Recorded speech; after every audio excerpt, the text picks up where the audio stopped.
First of all பார்த்தீங்கன்னா வந்துட்டு நம்மளுடைய பாரம்பரியமிக்க செக்கு நல்லெண்ணெய், கடலெண்ணெய், தேங்காய் எண்ணெய் இது எல்லாமே பார்த்தீங்கன்னா உங்களுடைய காம்பேக்டா இருக்கக்கூடிய 500 ml இருந்து 1 லிட்டர், 2 லிட்டர், 5 லிட்டர்னு சொல்லிட்டு காம்போ இருக்கு.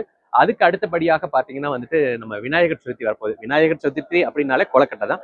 அந்த கொலக்கட்டையை ஈஸியாக செய்யறதுக்காக நம்மளுடைய கயல் கொழுக்கட்டை மாவு இங்கே இருக்கு.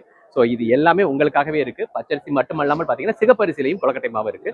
அதுக்கு அடுத்தபடியாக பார்த்தீங்கன்னா கிருஷ்ண ஜெயந்தி வரப்போகுது. கிருஷ்ண ஜெயந்தி வந்தாலே பார்த்தீங்கன்னா எல்லா பட்சணமும் பார்த்தீங்கன்னா நெய்யில தான் செய்வோம்.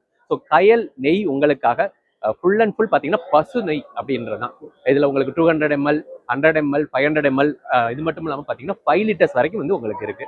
ஸோ அதுக்கு அடுத்தபடியாக நம்ம பார்க்கக்கூடிய விஷயம் என்ன அப்படின்னு பார்த்தீங்கன்னா வந்துட்டு கிருஷ்ண ஜெயந்திக்கு நெய் வச்சு நிறைய பதார்த்தங்கள் செய்வாங்க. இருந்தாலும் நம்மளுடைய ஃபேவரட் அப்படின்னு சொல்லிட்டு பார்த்தோம்னா முறுக்கு அதிரசம் தான்.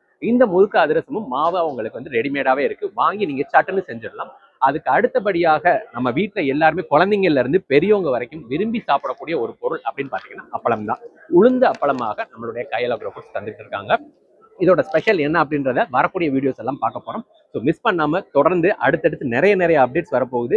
என்னென்னலாம் உங்களுக்கு ஸ்பெஷல் ஆஃபர்ஸ், ஸ்பெஷல் காம்போலாம் தரப்போறோம் அப்படின்ற விஷயத்தையும் சொல்ல போறோம். அதுக்கு நீங்க பண்ண வேண்டியது நேர நம்மளோட மதுரையில் நடந்துகிட்டு இருக்கக்கூடிய இந்த பிரம்மாண்டமான ஸ்மார்ட் ஷாப்பர்ஸ் எக்ஸ்போ 2026ல ஸ்டால் நம்பர் D9 அண்ட் D10ல இருக்கக்கூடிய கயல் அக்ரோ ஃபுட்ஸ்க்கு வாங்க.